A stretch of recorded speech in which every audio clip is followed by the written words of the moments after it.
qui avait trait justement à cette résilience, au fait d'avoir la capacité à rebondir après un échec, après un traumatisme, ce qui peut être une blessure, après simplement des petites difficultés qui ne manquent jamais de surgir dans n'importe quelle compétition.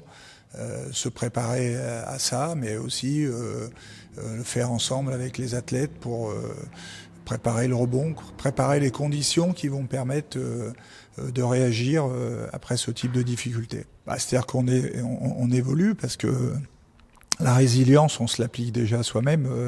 Il n'y a pas de coach qui puisse durer sans une perpétuelle remise en question. Voilà, chaque difficulté, c'est la possibilité justement d'y parvenir.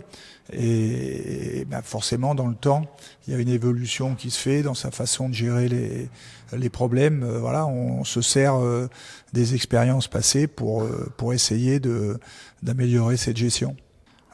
J'ai parlé effectivement du championnat d'Europe 2013 où tout le monde se souvient qu'on a gagné finalement, mais avant d'avoir gagné, on a eu des moments très difficiles dans cette campagne, en perdant le premier match d'ouverture, en perdant le dernier match avant les quarts de finale, et à chaque fois l'état d'esprit était compliqué, l'équipe était un peu en down, et donc il fallait trouver les moyens de se redresser et de repartir de l'avant. Et donc on l'a fait ensemble pour finalement une fin très heureuse. L'actualité pour moi, c'est un match dans 3 jours à Bercy avec les Mets. Donc ça, c'est un moment fort de notre saison. On va pouvoir avoir le bonheur de jouer devant 15 000 spectateurs. Voilà, par la grâce de Victor, bien sûr, qui est dans l'équipe.